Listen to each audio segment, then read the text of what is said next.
For as long as stories have been told, man's best friend has, from time to time, been his very undoing.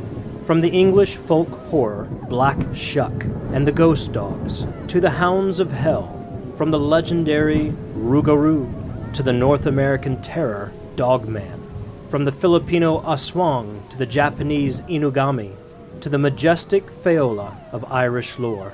Cross paths with any one of these beasts of mist and magic, and you had better be the praying type. Even then, however, your prayers may do little to appease the beast crouching or standing before you. Creatures such as these lust for blood and flesh, lurking in the darkness, loyal only to their own feral desires. Know yourself, and you may well know the beast, and with this understanding you may also hold the only sliver of hope for taming the beast within. This is the Monster Guys podcast, and these are the dog days of summer.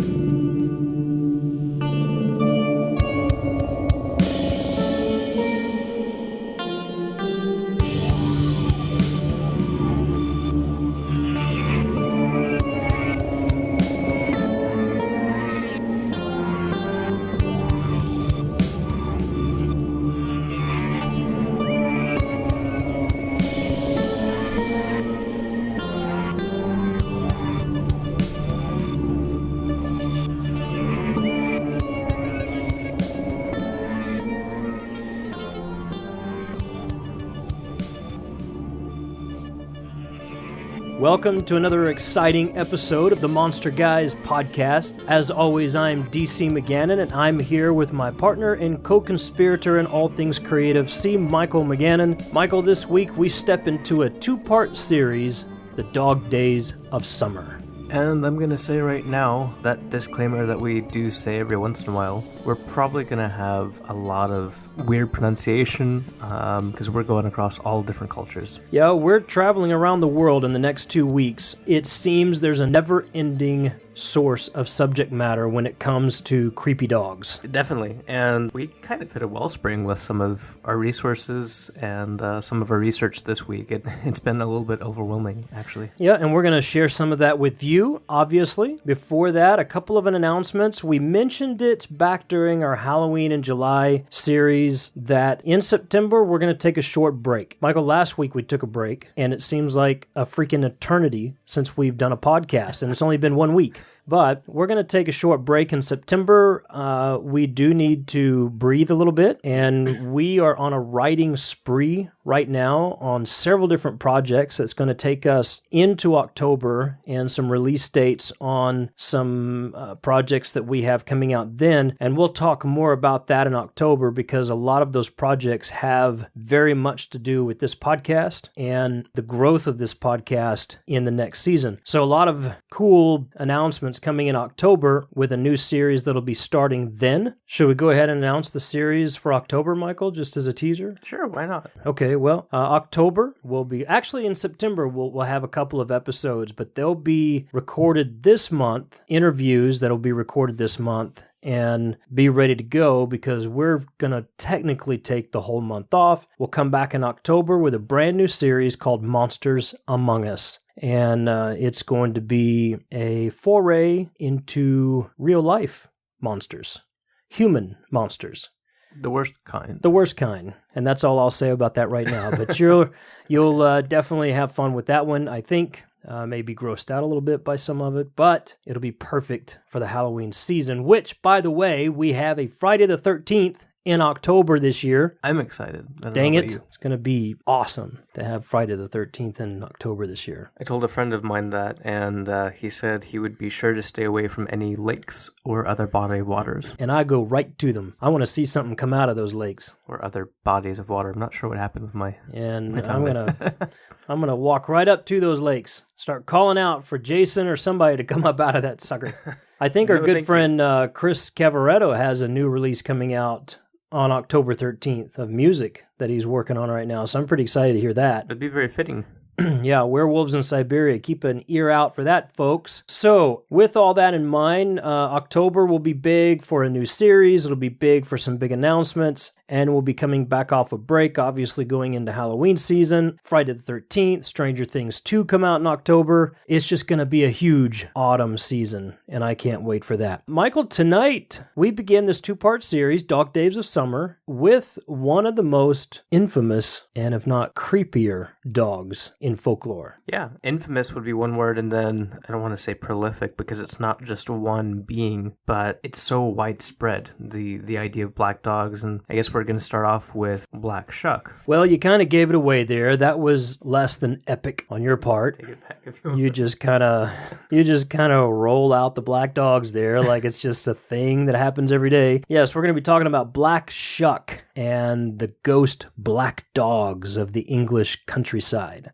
There, that was a little bit more epic. I'll add to the epicosity here. We're going to reach back and connect them to old gods and wolf cults, too. That's pretty strong. Okay. I'm feeling as though I want to do another air guitar solo, like I did a couple years ago when we got into all the high mythology of Scandinavian about that. and all that stuff. I can't remember what episodes that I did that air guitar on, but I think it was episode 7 because it was around. I don't know, but I feel like with Black Shuck and the Ghost Dogs, that could be a band name right there. And then their connection to Odin and Hecate, and oh my gosh. Now it's giving it away. I'm definitely pulling out the air guitar. I'm going to tune it up right now while you start talking about Black Shuck. Michael, give us some intro because this is a fierce beast, very scary to a lot of people. And you know what? It's not just a myth. There's a lot of people that actually believe Black Shuck exists and attempt to produce evidence of his existence and his activities.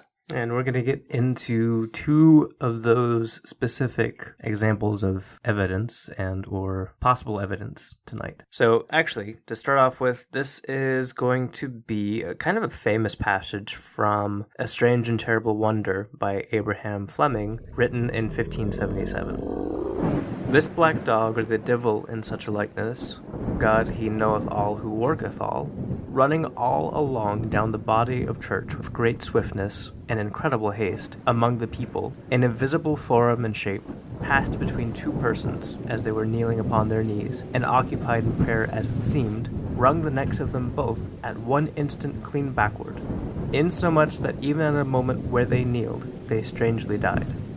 This event was kind of a catastrophic night for the Church of St. Mary's in Bungay. Basically what was happening at that time, there were many electrical storms, many thunderstorms, a lot of catastrophic weather, basically. This was a time that thatched roofs were still being used pretty commonly, so lightning was kind of a big deal. On this particular night, there were many people gathered at the church, kind of praying that no lightning struck and no houses caught on fire, and that the storms passed on their merry way without causing too much damage. In barges Black Shuck, with the tremendous thunderclap, he appeared in the doorway of the church, and he kind of went berserk and killed many people in the church, 2 of them most notably being a man and a young boy kneeling near the altar, who he wrung the necks of very quickly and then ran back out. Another famous passage was as follows: all down the church in midst of fire the hellish monster flew, and passing onward toward the choir he many people slew. It's interesting because some people at that time actually described him as being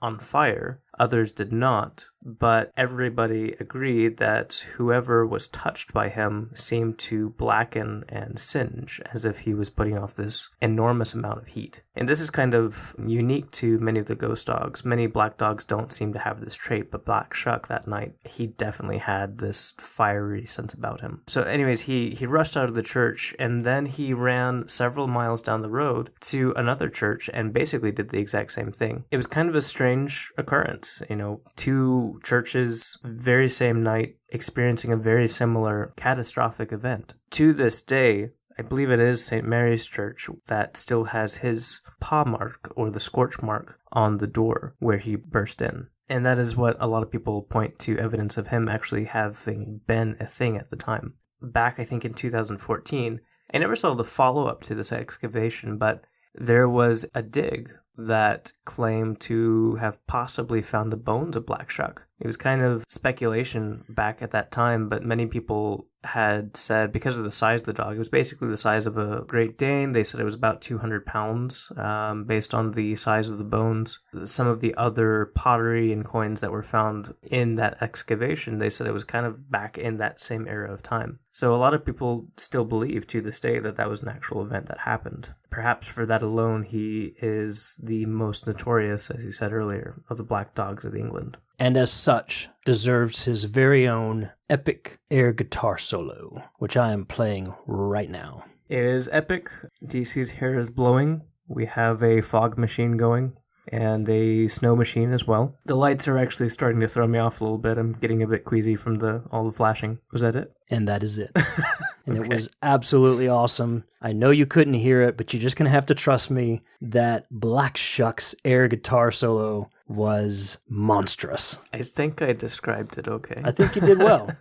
I was very much in tune with my guitar playing, so I didn't hear all of it, but Black Shuck is indeed notorious, and the thing about him is, though, he's just one of hundreds, if not thousands, of these ghost dogs, or what some refer to as the ghost black dogs of the English countryside. Definitely. And the other thing about him, he kind of categorizes this group of supernatural beings, but because of his nature of being around in different places sometimes, he kind of has, as they all do, different descriptions. Most of the time, he appears as a shaggy black dog, huge in size. Some people describe him as the size of a Great Dane. Some people describe him the size of a cow. But shaggy, black, floppy ears, and then eyes as big as saucers. That in itself is a terrifying thought. And that's pretty consistent with a lot of other black dogs as well. Well, and it kind of reminds me of the description of dogmen.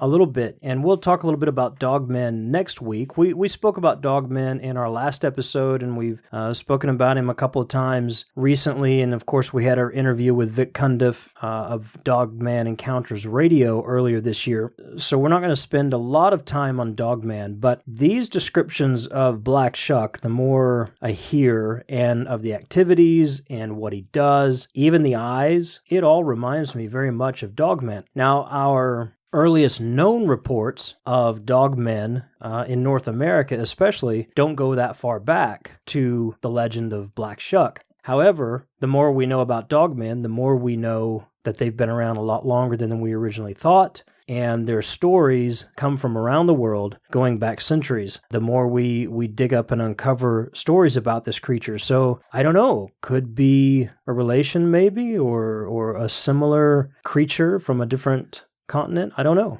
It very well could be. A lot of people, actually, we'll get more into this in a bit, but a lot of people still have trouble determining whether the black dogs are, as a whole, a group of cryptids or a group of supernatural beings that are actually phantoms. There's some people that very clearly describe them as phantoms that can walk through walls, or, as we just noted, have a fiery aura about them that actually singes and scorches people around them. But then you also have some that describe them as being pure flesh and blood and just abnormal and hard to catch, hard to pin down. So on the more supernatural side, actually, one of the things I wanted to point out about Black Shuck is sometimes he appears as well as a headless dog. And that's kind of important. That's terrifying. It is, but it is also kind of important for some of the stuff that we'll be getting into later. But just to go down a quick list.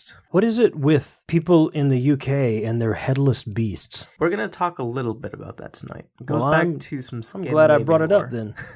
So just to give you guys an idea of how many different types of black dogs there are, and this is... You're not going to go through the whole list, are you? Not the whole list. Because there's like hundreds. Yeah, I can't go through the entire list. That would be... It may be well that we give a link to this website or something that has this list of all the different names. Yeah, I think there are a couple of resources we could definitely put up for people to show just how extensive this is. But just a brief list, and this is, again, brief, but you have black hounds, black dogs, and then barghest. Many people that are familiar with Black Shuck should know barghest, and they should know black dog as a term. You also have the Gytrash, which we'll talk about more in a second. You have Padfoot, the Grim, for fans of Harry Potter. Shag, Trash, Striker, or Skriker. You have the lean dog, the trot dog, the girt dog, and then you have hairy Jack. So you have all of these different types of dogs. You also have things that are definitely more obscure, like the white dog or the pitchforked dog, which is kind of a strange name to me, or the dog with glowing red eyes, which could is just specific. mean the devil. Well, okay, so to get into that, I'm glad I brought it up. There was a dog that hung out in a barn, basically, and this farmer got tired of having this black dog in his barn, so one day he poked it with a pitchfork, and it just disappeared, and that was it. It's the devil. It's while we're on that, I guess we'll go ahead and talk about this other Satan. The other dog that's kind of similar in nature. There was a dog, and it was another farm. There's another farmer. There was a dog that would always stand in the middle of a field, and this farmer would have to go around him because it was, a black dog. These are typically going to be very large creatures that. And he just stood in the middle of his field. Yeah, it kind of blocked his way. Made it from working. Yes. Like even in the daytime. Mm-hmm, yeah. Strange dog. So basically the farmer one day got tired of it and he was walking along with a friend. Well, I would too. He had a stick with him and he struck the dog. The dog disappeared. And I guess you could still hear it barking or something, but it disappeared, never came back. It did not physically attack him. However, that farmer became paralyzed and he was no longer able to move or speak for the rest of his life. The moral of the story here, ladies and gentlemen, is don't ever strike a dog. Well, definitely not a black dog in England. And certainly not a black dog that's standing up in the midst of your field that's bigger than you are. Yeah, definitely. That's just not a good idea. Use a shotgun or something from farther away. Just leave the dog alone. It's a joke. Plant around it. So you have these very strange, very specific... I'm telling you, man, there's something about dogs, whether flesh and blood or supernatural, I don't care which way you cut it, that you just don't screw with them. You leave them alone. Now, I'm a dog lover. Our whole family loves dogs, obviously. And I'm a dog lover. I love the legend of dogs, and the bigger and the badder, the better, in my opinion. But I still say, whether big or small, don't mess with dogs. No, that's true. I could agree with that. I think in the supernatural sense, a lot of people would tend to think immediately of werewolves and getting a silver bullet or something, which is mostly Western cinema, although you could use a silver bullet. Traditionally, if you just cut off the head or something, you're fine. But typically... So you've graduated from like sticks to bullets to now swords. You got something against the dogs? No, I have nothing against the dogs. You don't want to come across You need to watch out your window tonight. No. You don't want to come across these. Peering eyes as discs will be watching you. And that's a strange thought. If you think about eyes... I like how you changed the subject. The eyes of a dog... You have me all over the map on this. If you think about the eyes of a dog, they're going to be typically small and beady. Sometimes you'll have a big puppy-eyed dog as well, but typically they're not going to be the size of plates. And that's terrifying. Yeah. Well, the size of the dog, though, I mean... Still. There are some dogs that have really big eyes. And so if you imagine a supernaturally large dog that would have supersized eyes... It's just a creepy thought.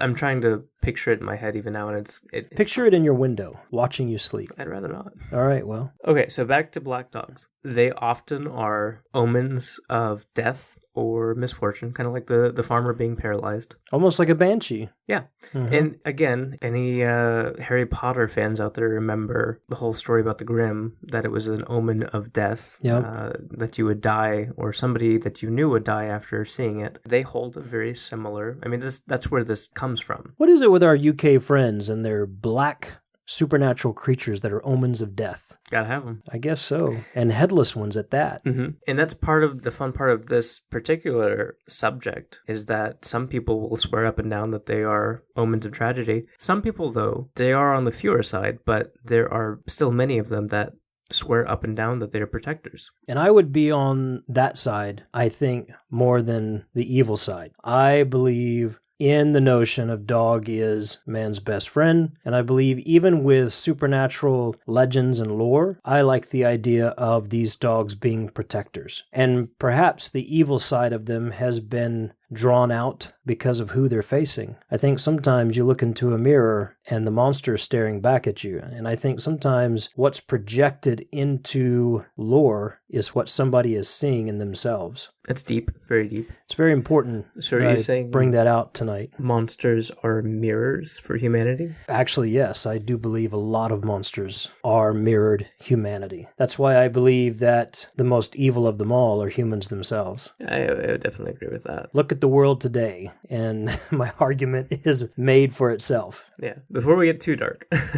or too serious on this one. We're talking about Black Shuck and black dogs. You don't get much darker than that. That's true. Let's give the story of the Gytrash real quick. Well, now let's go back. Does this have to do with you were bringing out the notion that there are times people believe that they are protectors instead of attackers? It does, because this, as we've kind of hinted at, is kind of a tangled web of different accounts, different oral traditions, and different written traditions. So let's talk about Gytrash then. Okay. I'm glad I brought it up.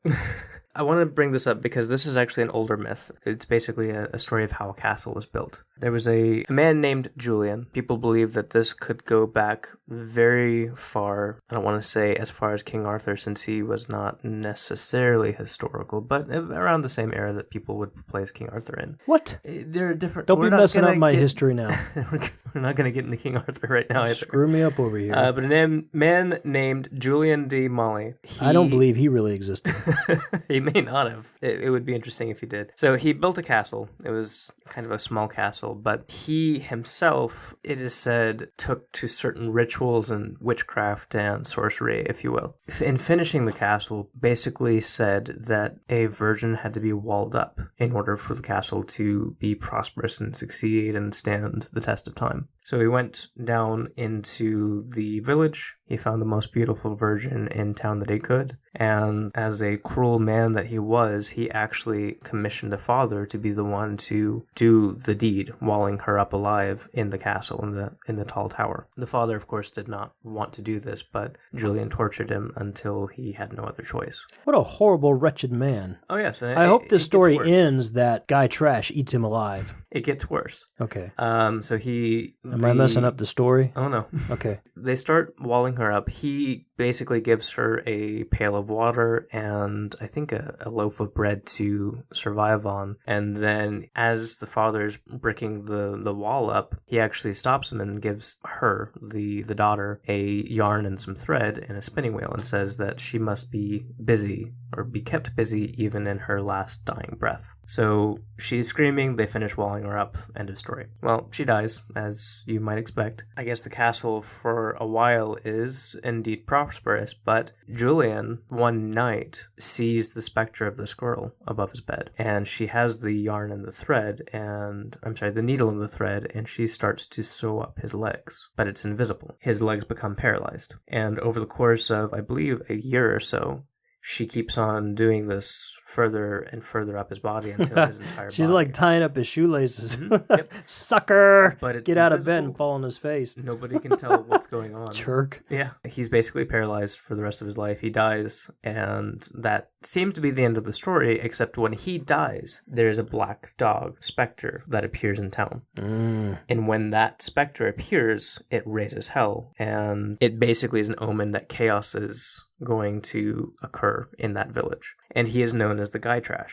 Now, I bring this up because this is one of the more extensive stories of when people die and become black hounds, but many stories kind of allude to this. That black dogs or the ghost dogs appear when people die. Yep, and this can be on either side of the fence, good or evil. Many of these black dogs are criminals that are hanged at the gallows or put to death for some other reason. Some of them are simply family members or good people or protectors. A lot of those actually, people will report seeing for instance, one guy saw a body of a woman. It was a specter and it was walking around, but it was headless. And then he found out later that his sister had died. And that headless specter at some point became associated with a black dog that later haunted that area. There's also the story of a dog that was actually saving a little girl from being physically molested basically by a corrupt friar. And somebody killed the dog thinking that it was just attacking the friar for no good reason. Well, it was later found out the truth that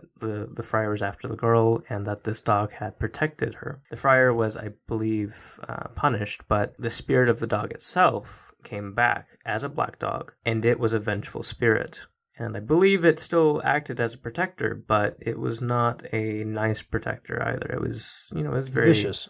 Reminds me not of a similar circumstances in that particular story. It reminds me of something that happened to us personally. Many years ago, actually, when you were a baby, I think maybe 2 years old, your mother and a friend were out walking. They would go out for a nightly stroll, and they were out walking one night through the neighborhood and noticed out of nowhere a man dressed darkly in a long coat had begun kind of keeping pace with them on the opposite side of the street. And at some point, he crossed the street to begin walking behind them, and being aware as they kept an eye out over their shoulder, and he began to increase his pace, getting closer and closer, and obviously they felt in harm's way. They felt like something sinister was at play, and they were going to have to do something about it. However, again, out of nowhere, this golden lab appears on the opposite side of the street, immediately crosses the street, and comes alongside them and walks between them. Literally, out of nowhere, this dog, this beautiful golden lab, comes up, starts trotting with them, and as soon as the golden lab appears,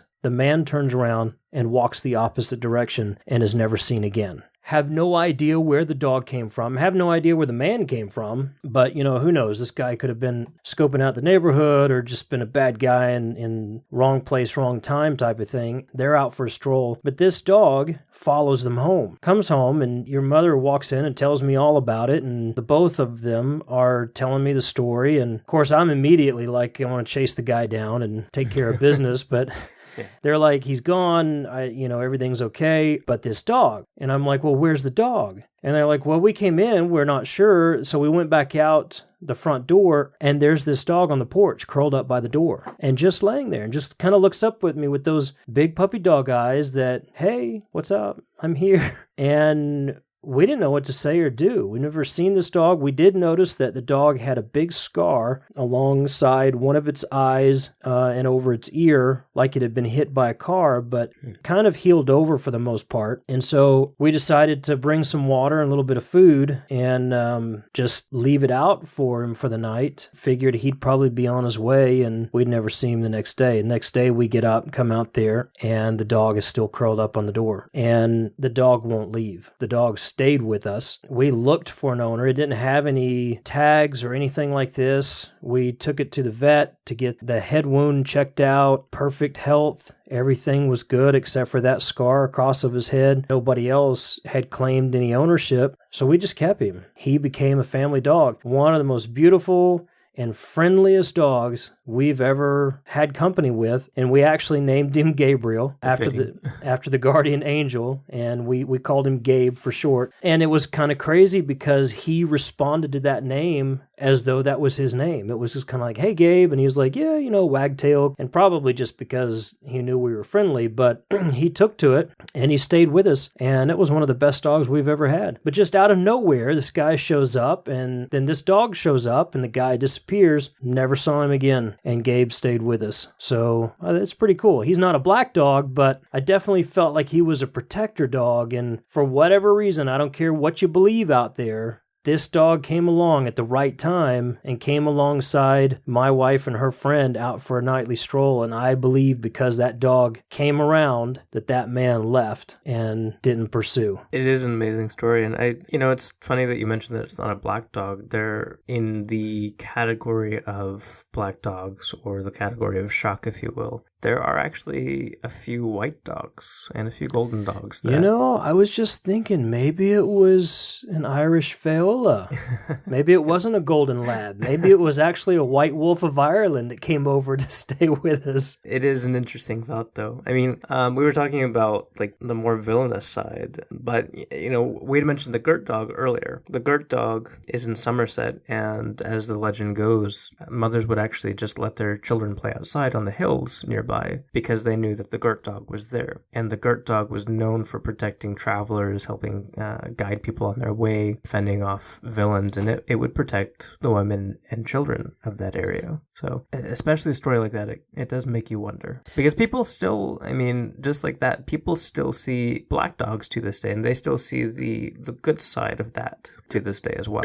Yeah, and they actually name some of these dogs by the street that they appear on or the fields that they appear in. Kind of like when we talked about the different names that were given to Bigfoot in our last episode that we did for Folklore Thursday. People will name Bigfoot appearances for the activities or the location that the alleged Bigfoot is seen in. And a lot of the same with black dogs throughout the countryside. People see them and associate with them with a street name or the name of a field or a village, and that's the name that sticks. But literally, there are hundreds, if not thousands, of these black dogs around the world, and specifically throughout Europe, that are named and still to this day believed to be in existence. Definitely. So it's an interesting group of creatures. And depending on whether or not you're a good guy or a bad guy, you could get in a lot of trouble with a black dog. But then there are some that are just purely evil that are out for blood. Oh yeah, definitely. I mean, there are some that, like, one was called the Talking Shuck, and I believe this was early 20th century that it was found, if I remember correctly. But it was a Black Shuck figure that actually appeared to a guy and basically told him, hey, you're going to die within the next week. And he actually ended up dying the next day. So wow. There doesn't seem to be any rhyme or sense or reason.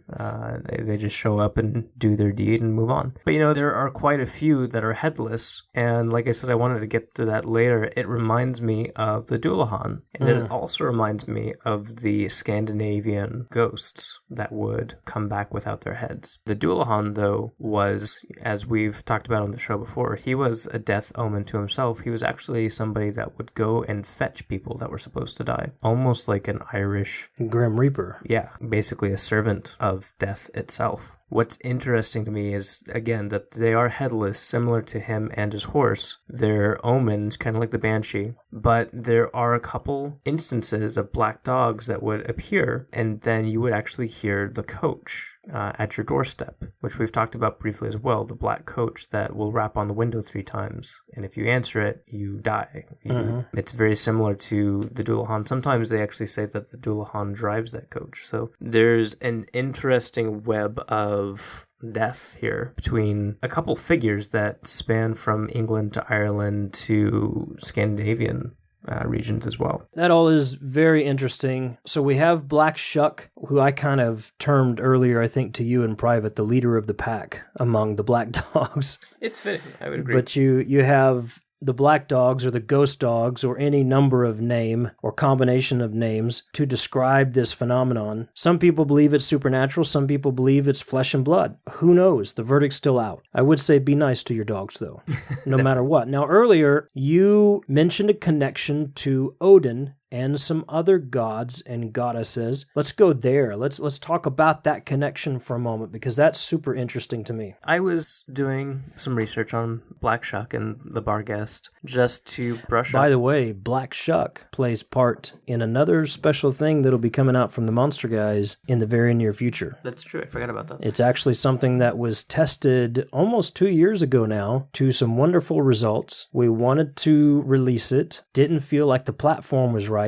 So we pulled it back, and we feel like we found the right way to do it. So Black Shuck will appear again in the very near future from us in a different form. And he will not be bringing you omens of death. So. No, he won't. But back to Odin. Actually, I'm glad you stopped me there. I have a quick thought because I forgot to explain something earlier. The Barghest is another form of black dog, but the Barghest, the Gytrash, there's also a monkey. It's literally called the monkey-faced shuck. You have a couple black shuck creatures or ghost dogs that share different body parts, or they shapeshift. Kind of like the headless specters, they become the black dogs. The Gytrash has parts of a horse and parts of a lion about him sometimes. The Barghest is a black dog the size of a bear, Sometimes it takes on the form of a bear. I wanted to point that out before we get into Odin because that actually plays in a little bit with what we're about to talk about. Okay. So Odin, you have a small connection to Odin that some people have tried to point out between him and the black dogs. Odin had a hound that he would go hunting with that was a big black dog, as you might expect. Strong connection so far.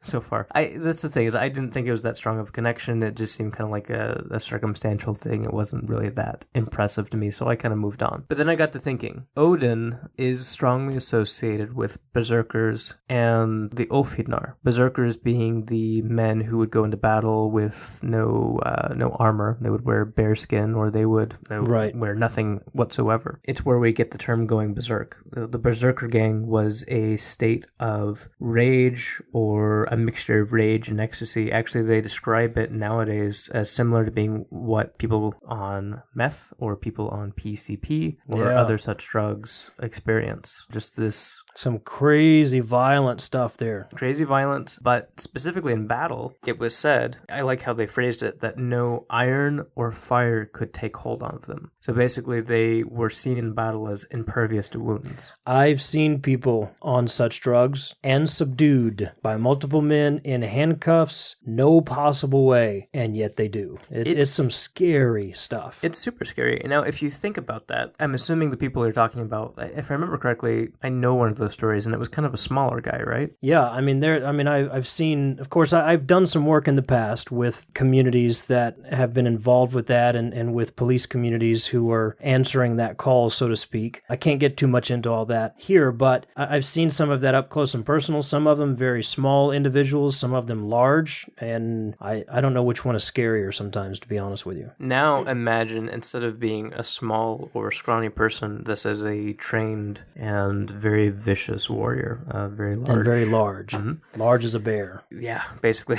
Actually, this is from Hrolf's saga. I don't know if I said that correctly, but it talks about the hero Bjarki. Men saw that a great bear went before King Hrolf's men, keeping always near the king. He slew more men with his forepaws than any 5 of the king's champions. Blades and weapons glanced off him, and he brought down both men and horses, and everything which came in his path he crushed to death with his teeth, so that panic and terror swept through King Hjorvard's army. Now, this was actually talking about a guy, not a bear. What they're referring to is a phenomenon in that day and age, basically called the spirit form, where the berserker would appear as the animal form that they were wearing, specifically the bear. A lot of people are familiar with this idea, but to take a step further, you have the Ulfhednar, who were not just people who wore wolf skins versus bear skins, but... And to clarify, the Ulfhednar from Scandinavian lore, from Scandinavian history, they were kind of the next step up of the berserkers. They were part of the wolf cult, or the cult of Odin, and they, as associated, they did wear wolf skins. So imagine super crazed out, massive individuals that were on double doses of PCP. Yeah,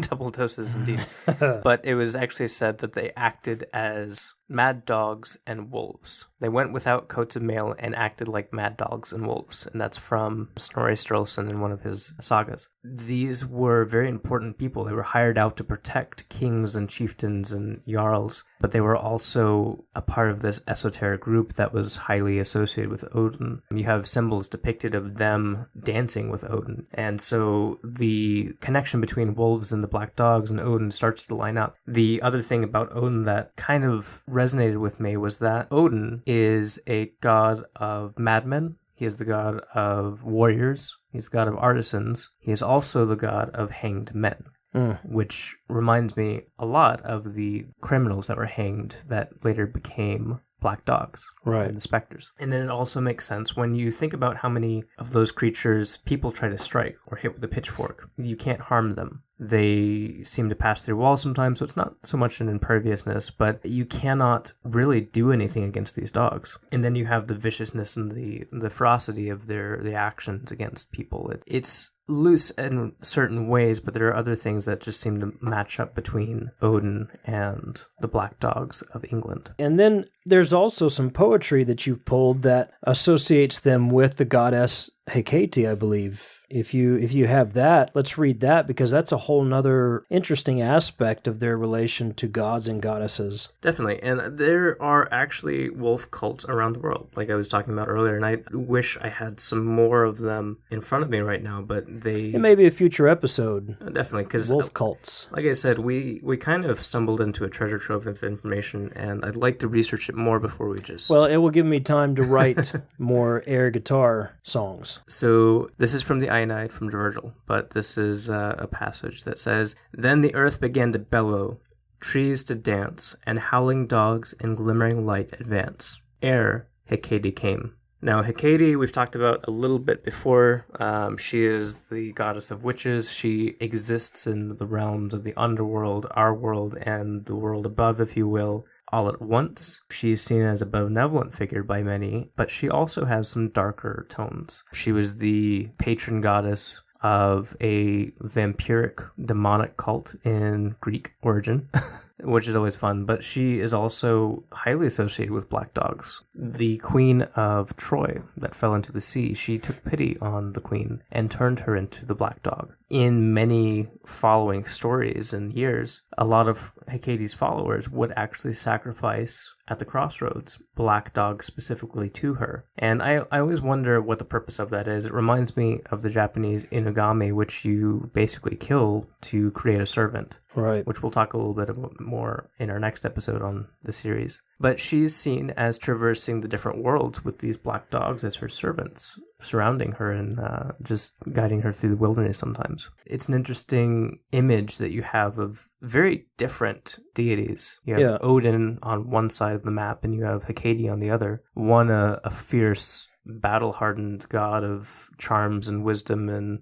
sorcery, and then one a goddess of witches and different worlds. Both highly associated with these figures. It is, and it is some very powerful imagery and lore, so really cool connections there. So that was a nice intro almost to the dog days of summer, but certainly one of my favorite stories being that of Black Shuck and the ghost dogs. Really powerful, again, the imagery of their connection with some of the old gods and goddesses historically. So very cool. Next week, though we kind of focused on really a singular entity for the most part tonight, next week, we're almost going to do a throwback like we did with our yokai episode, I think 2 years ago, where we did a rapid round type thing. We're going to cover possibly close to a dozen different dogs in folklore and mythology from around the world. So we're going to do some country hopping next week and dive into some really cool stories about dogs from around the world, both good and evil. I think we'll be able to pack it all in there. Yeah, I see what you did there. I'll give you a bone for that one. Oh, okay.